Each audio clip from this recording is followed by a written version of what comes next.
ሰላም ጤና ይስጥልን። የመጽሐፍን በዜማ ቤተሰቦች እንዴት ናችሁ? ዛሬ በሌላ ርዕስ በዙቤዳ ተመልሼ መጥቻለሁ። አብራችሁን ቆዩ። ዙቤዳ ደራሲ አሌክስ አብርሃም፣ ተራኪ መክሊት። ቀለም አልባው ቀለም።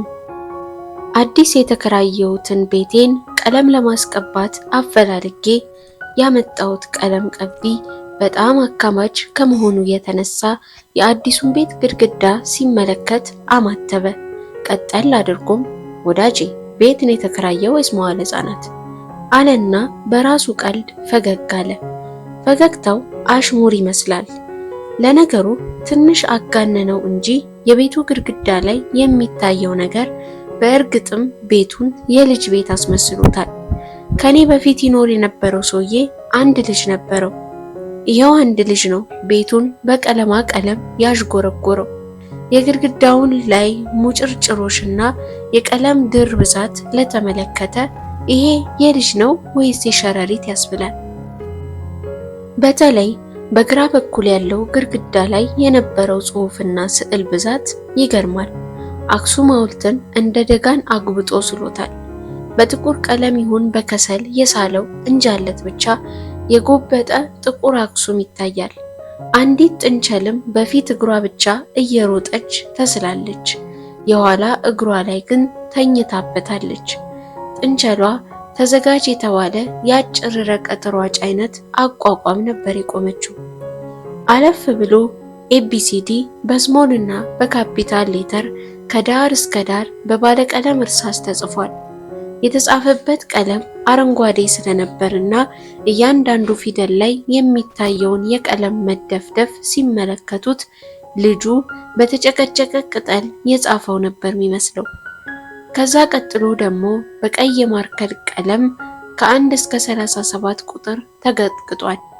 ከ34 ቁጥር ጀምሮ ቁጥሮቹ እየፈዘዙ ስለሚሄዱ ልጁ 37 ላይ ያቆመው ቀለም አልቆበት ሳይሆን አይቀርም። እና ስንት ትቀበልኛለህ ስል ጠየቅኩት። ያው እንግዲህ ይሄ ቀላል ስራ አይደለም፣ ትምህርት ቤትን ወደ መኖሪያ ቤት መቀየር በለው ካለ በኋላ ጫን ያለ ዋጋ ነገረኝ። የኔን ዋጋ ነገርኩት። ተስማማን። ለምን እንደሆነ ባላውቅም ዋጋ ላይ ብዙ አልተከራከረኝም። ባልኩት ዋጋ ቶሎ ሲስማማ ምን ነው ከዚህም ዝቅ አድርጌ ነግሬው በነበር ብዬ ተቆጨው። ቀለም ቀቢው ብዙ ያየ ሰው ይመስላል። ለዛም ሳይሆን አይቀርም ብዙ የሚያወራበት ርዕስ ነበረው።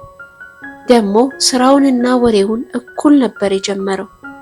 ነገሩ እንኳን ወሬውን የጀመርኩት እኔ ራሴ ነበርኩ። ያው ዝም ከመባባል ብዬ እንደ ቀልድ በዚህ ስራ ላይ ምን ያህል ጊዜ ቆየ ስል ጠየቅኩት። 22 ዓመት ሆነኝ አለ ቀለል አድርጎ። ስራ እንዴት ነው ታዲያ? ያው እየዋሸን እያስዋሸን አለን አለኝ። መልሱ ከጠየቅኩት ጥያቄ አልገጥም ቢለኝ አፍጥጬ ተመለከትኩት። እርሱ ግን ተረጋግቶ ወጉን ቀጠለ። ያው እንደነገርኩ ላለፉት 22 ዓመታት በዚህ ሙያ ቆይቻለሁ። የአንድ ቀለም ቀቢ ዋና ስራ መዋሸትና ሰዎች እንዲዋሹ መንገድ መክፈት ነው። የነበረውን የለም ያልነበረውን አለ ማለትና ማስባል፣ እንዲሁም የሰዎችን እይታ ጥልቀት እንዳይኖረውና ባጭሩ እንዲገታ ማድረግ። የምርጥ ቀለም ቀቢ ትልቁ ብቃቱ ይኸው ነው። አስቦበትም ይሁን በደመ ነፍስ የማንኛውም ቀለም ቀቢ ስራ ከነዚህ ሁለት ነጥቦች አይዘልም አለኝ። አወራሩ ለኔ አይመስልም። እንደው አጠገቡ ባልኖርም ዝም የሚል አይመስለኝም። እና አሁን አንተ አልኩ ትልቅ ሰው ስለሆነ እየዋሸነውን ብዬ ለመጠየቅ ከብዶኝ። አዎ እኔ እየዋሸው ነው ወዳጄ አለኝ። ይሄ ሰው አይምሮ ልክም አልመስልህ አለኝ። ከኋላው ቆሜ ስመለከተው የቁመቱ ርዝመትና የአቋሙ መስተካከል፣ በተለይ የፈርጣማ ክንዶቹ ርዝመት ለቀለም ቀቢነት የተፈጠረ ያስመስሉታል። ፀጉሩ እኩል በኩል ነጭ ከጥቁር የተቀላቀለበት ነው።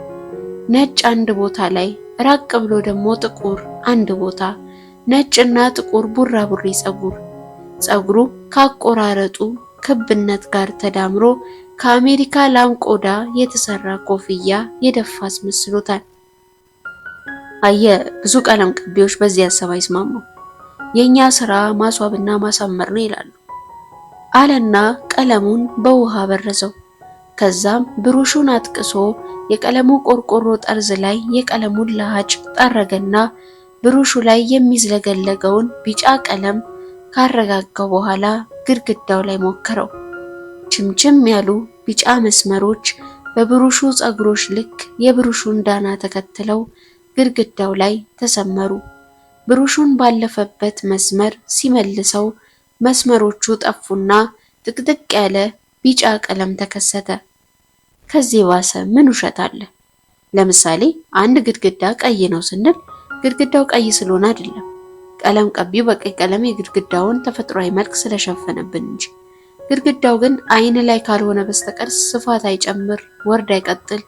በቀለም ቀቢው ውሸት ግርጣታሙ ግድግዳ ግርጣቱን ሸፍኖ በፊት ይፍለቀለቃል። የደላው ግድግዳ ይመስላል። ከወሬው እኩል ግድግዳዬን መቀባቱን ግን አላቆመም። በአንድ በኩል ያለው ግድግዳ ሩብ የሚሆን ክፍሉ የደላው እየመሰለ ነው የተቀባው። ቢጫ ቀለም ተስማምቶታል። ጫፉ ባጠቀሰው ቀለም ቢጫ በሆነ ብሩሽ ግድግዳው ላይ የተሞነጫጨሩትን ጽሑፎች እየጠቆመኝ አሁን ይህ ልጅ እዚህ ግድግዳ ላይ የመሰለውና የታየውን ጽፏል። እኔ ደግሞ አንተ ከፍለኸኝ የልጁን ጽሑፍ ድራሹን እያጠፋው ነው፣ በቀለም እየቀበርኩት ነው። ይሄ ልጅ ነገ ትልቅ ሰው ቢሆንና መጽሐፍ ከየት ጀመረ ቢባል የሁሉም ሰው መልስ የሚጀምረው ከሌላ ቦታ ነው። ሆን ተብሎ የሚሆን ሳይታወቅ ታሪክ ተጣመመ ማለት ይሄ ነው። ዛሬን የቀባሁት ቀለም ደግሞ ነገ ሌላ ቀለም ቀቢ አሊያም ራሴ በሌላ ቀለም አጠፋውና አንተስ ቀለም መቀባት የተጀመርክ ብባል መልሴ ተረት ይሆናል። ማስረጃው የለማ። ቀለም ቀላል ነገር እንዳይመስል ወዳጄ በማለት ቀለም ቀቢው አፉን ካፍታታ በኋላ ቀጠለ። የቀለም ታሪክ ግድግዳ ላይ ተጀምሮ ግድግዳ ላይ የሚያልቅ ጉዳይ አይደለም። ቀለም በራሱ ታሪክ ነው። ቀለም ፖለቲካ ነው። ቀለም እምነት ነው። ቀለም ፍቅርና ጥላቻም ነው። ቀለም የሌለው ነገር አለ ከተባለ እሱ ከተፈጥሮ ከእውቀትም በላይ የሆነ ነው። ለምሳሌ ፈጣሪ ጥቁር ይሁን ነጭ፣ ቢጫ ይሁን ቀይ ማን ያውቃል? ቀለም ቀቢው ይህንን እያወራ ግማሹን ግድግዳ አዳርሶታል። የወሬውና የእጁ ፍጥነት እኩል ነበረ። ከግድግዳው ራቅ ብሎ የቀባውን እየተመለከተ እንዲህ አለ። ሽብር ራሱ ቀለም ከሌለው በደንብ አያሸብርም። አንዱ የሽብር ቀለም በሌላ የሽብር ቀለም ካልተመደመሰሰ ታሪክ ምኑን ታሪክ ሆኖ ደግሞ የሽብር ቀለም ይባላል እንዴ አልኩ ደንገጥ ብዬ። ይሄ ሰው ቤቴን በሽብርተኝነት የተፈረጀ ቀለም ቀብቶ ጣጣው እንዳያመጣብኝ ፈርቼ። እንዴታ የአንተ ቢጤ የአፍላ ወጣቶች ነጭ ሽብር አሉና ደርጉን አሸበሩት። እንደ ደግ ወዳጅ መንገድ ላይ ደህና ዋልክ ብለው እግዚአብሔር ይመስገን ብለህ ኮፍያን ስታነሳ ጭንቅላትን በሽጉጥ ቀንጭለው መንገድ ላይ ደመ ከልብ ያደርጓል። እንግዲህ ይሄ ነጭ ሽብር አንዴ ከሰማው ስሙ ካይምሮ አይነቀልም። ለምን መሰለህ ወዳጄ? ዓላማው ምናምኑ ገብቶ አይደለም። ዓላማው እንኳን ላንተ ለተኳሹም ጠርቶ አይታየው። ቀለሙ ነው ሽብሩ። ቀለሙ ላይ ደግሞ ፍርሃት አለ። የባህል ልብስ ነጭ ነው። ባህል በሆነ ቁጥር ህዝቡ ነጭ ሲለብስ መንግስት ይሸበራል። በወር 30 ቀን ያውም ጠዋትና ማታ ነጠላውን አጣፍቶ ጋቢውን ደርቦ ቤተክርስቲያን የሚስም ህዝብ ያለባት አገር ከነጭ ቀለም ጋር የጠበቀ ዝምድናን ያላት። ነጭ ነገር ውልብ ባለ ቁጥር ካድሬ ሁሉ ነፍሱ በድንጋጤው ለበለባል። ነጭ እርግብ ሳይቀር ያስደነብረዋል። ጓድ ሊቀመንበር ታዲያ ሽብሩ ሳይሆን የሽብሩ ቀለም ገናናነት አሸበራቸው። የህዝባቸው ልብ ነጭ ሽብር ተቀባ። ደርጉን ሰበሰቡና በቁጣ ጓዶች ካሁን ጀምሮ ማንም ነጭ ልብስ እንዳይለብስ፣ ሽሮ ሜዳ ያሉ ሸማኔዎችም ነጭ ነጠላ እንዳይሰሩ፣ ነጭ እጀ ጠባብ እንዳይሸምኑ ለማወጅ አስቤያለሁ። ከዛ በፊት ግን ነጭን አሸንፎ ህዝቡ ህሊና ውስጥ የሚቀመጥ ቀለም ካለ እስቲ ተናገሩ። ህዝባችን ከነጭ ቀለም ሌላ ምን አይነት ቀለም ይወዳል? እቺ ሀገር አብዮታዊ ቀለም ያስፈልጋታል ሲሉ ጠየቁ። በቀለሙ ላይ እምቢ የሚል ሌላ ቀለም ፈለጉ። ጌታዬ፣ ያው ጀግና ህዝብ የደም ቀለም ሲመለከት ደሙ ይፈላል። በዛ ላይ ቀይ የጀግንነት ምልክትም ነው፣ የመስዋዕትነት ምልክትም ነው። ባንዲራችን ላይ ሁሉ ቀይ ቀለም አለ። ነጭ እኮ ባንዲራችን ላይ የለም። ከየት አባታቸው እንዳመጡት እንጃላቸው ሲል የቀይ ቀለምን ገናናነትና የነጭን ቀለም ኮሳሳነት አንድ የደርግ አባል አጋነው ተናገሩ። ሌላው ቀጠለ። አሁን የተናገሩት ጓድ ጥሩ አስቀምጠውታል። እውነት ነው። ቀይ ቀለም ታሪካዊ፣ ሃይማኖታዊና ባህላዊ መሰረት አለው። በተጨማሪም ቀይ የእሳት ነበልባል ምልክት ነው። ጓድ ሊቀመንበር፣ ቀይ ደግሞ ባህላዊ ቀለማችን ነው። ከጥሬ ስጋ ጋር ይያያዛል። ህዝቡ መቼም ለበዓላት ነጭ ለብሶ ያለው ጥሬ ስጋ የሌለው ቀይ ወጥ መብላቱ አይቀርም። ቀይና ነጭ አይነጣጠሉም፣ ወንድማማቾች ናቸው ሲል አብራራ።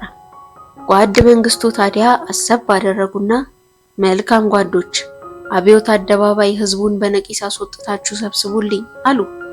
ህዝቡ እንደተሰበሰበ ጓድ መንግስቱ ድንገት በጅረት አደረጉና በጠርሙስ የተሞላ ቀይ ቀለም ህዝቡ ፊት ሲያፈጉት ወላ ነጭ ሽብሮች ወላ ሀገር ሊሰልሉ የመጡ ነጫጭ ቱሪስቶች ከራማቸው ተገፈፈ። መቼስ ያኔ ቀለሙን ለተመለከተው ሊቀመንበሩ አስፋልቱን የፈነከቱት ነበር የሚመስለው። ህዝቡ ቀዩ ቀለም መንገዱን አልብሶ ሲመለከት አፉን ደም ደም እያለው ቀይ ጭብጨባውን ለሊቀመንበሩ ለገሳቸው። ቀይ ጭብጨባ አልኩ ግራ ገብቶኝ። አሁና ደም ያሰከረውን ሰው ፈርተህ የሚሆን ተሳስተ አይዞ በርታ የምትልበት ደመኛ ጭብጨባ አለ እኮ። እሱን ነው ምልህ። በተለይ በሀገራችን ታላላቅ የሚባሉ ጥፋቶች ቀደም ሲል የህዝብ ቀይ ጭብጨባ ያበረታታቸው ነበሩ። ቀይ ሽብር ራሱ የቀይ ጭብጨባ ውጤት ነው አለና ወደ ሌላኛው ግድግዳ ተሻገረ እና ያንን ደም የመሰለ ቀለም ሊቀመንበሩ ህዝቡ ፊት ሲያንቧቹት ህዝቡ ደነገጠ።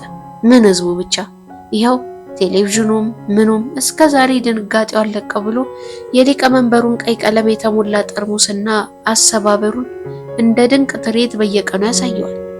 ታዲያ ከአብዮት አደባባይ የተፈነጠቀው ቀይ ቀለም ኢትዮጵያን ከዳር እስከ ዳር ቀይ ያለበሳት።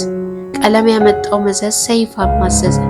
ነጭና ቀይ የሚሉትን የቀለም ሽፋኖች ብትተዋቸው ያም ሽብር ይሄም ሽብር ነበር እና ይሄ ባለ ህብረ ቀለም ሽብር ስንቱን ንጹሃን በላ ወዳጄ። ህዝቡ እንደሆነ በዛም በዚህም ነጭ አይታየው፣ ቀይ አይታየው። ባጭር ለቀረ ልጁ ቤተሰብና ወዳጁ ጥቁር የታሪክ ማቁን በልቡ ለብሶ ተርፈው አለ ቀለም ቀቢው። ሁለተኛውን ግድግዳ አጋምሶ ነበረ እና ወዳጄ የበሰበሰውን ግድግዳ በቀለም እየሸፈንን ብር እንቀበላለን። የሰውም አይን ቀለሙ ላይ ቆሟል። ወደ ውስጥ ጠልቆ የግድግዳውን መሰረት አይመለከትም። ቀለም ቀቢው አታሎታል። ቀዩ ቢጫው ግድግዳ ላይ ያለው ይኖራል። ከቤት ጀምረ መንደሩን ይዘ ወደ ሀገር ሽቅብ ብትጓዝ የማደስ ትርጉም ትላንትን ከመሸፈን እንደማያልፍ ይገባል። ይህ አሁን የዛን ቦቀቅላ ሞጭርጭር ጽሑፍ በቢጫ ቀለም መታሰቢያውን አጠፋ ነው። ማንም አዲስ ሰው ወደ ቤት ቢመጣ ከቢጫ ቀለም ስር አንድ ጨቅላ ሀሳቡን ለመግለጽ የተፍገመገመበትን ግድግዳ አይመለከትም አለ ቀለም ቀቢው። ቤቱን ሙሉ ለሙሉ ቀብቶ ጨርሶ ነበረ። መጨረሻ ላይ የተቀባው ግድግዳ ስመለከተው ቢጫው ቀለም እንዳሰብኩት ደማቅ አልነበረም። ይሄ ቀለም ግን እንዳሰብኩት አልደመቀም። ትንሽ ፈዘዝ አላለም አልኩት ቀለም ቀቢው። እሱ ግን የማይገናኝ ጥያቄ ጠየቀኝ። አግብታል? አይ አላገባው አልኩት። ድንገተኛ ጥያቄው ገርሞኛል። ይኸውልህ ወዳጄ፣ ቤትን የሚያደምቀው ቀለም አይደለም፣ ፈገግታዋ ከቀለም በላይ የሚያበራ ቆንጆ ሚስት ፈልግና አግባ። ትልቁና ወደር የሌለው ደማቅ ቀለም ፍቅር ነው። የፍቅር ቀለም አይደበዝዝም፣ በሌላም ቀለም አይጠፋም። ያው ሆኖ የሚኖር የፍቅር ቀለም እስኪገኝ ሰው ቀለም ሲያሳደድ ይኖራል ብሎኝ እጁን ይታጠብ ጀመረ። ፍቅር ቀለሙ ምንድን ነው አልኩት። ባለቀ ሰዓት ቀለም ቀቢው እንዲያወራኝ ፈልጌ ነበር። የፍቅር ቀለም ምን መሰለ? ፍቅር ቀለም የለውም። እውነተኛ ነገር ሁሉ ቀለም የለውም። ቀለም ቀቢው እቃውን ሸካክፎ የተዋዋልንባትን ብር ከተቀበለኝ በኋላ የሥራ ዕቃዎቹን የቋጠረበትን ከረጢት በግራ ትከሻው በኩል አንጠልጥሎ እያፏጨ ከቤቴ ፊት ለፊት ያለችውን አቀበት መንገድ ተከትሎ ነጎደ።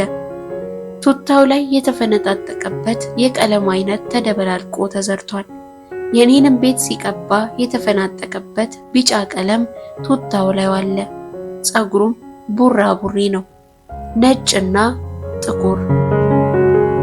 ውድ የመጽሐፍን በዜማ ቤተሰቦች የዙቤዳ ሌላኛውን ታሪክ የተከታተላችሁትን ይመስል ነበረ። በሌላ ታሪክ እስከምንገናኝ ሀሳብ አስተያየታችሁን አስፍሩልኝ። ላይክ፣ ሼር፣ ሰብስክራይብ በማድረግ ቤተሰብ እየሆናችሁ ቆዩኝ። ሰላም።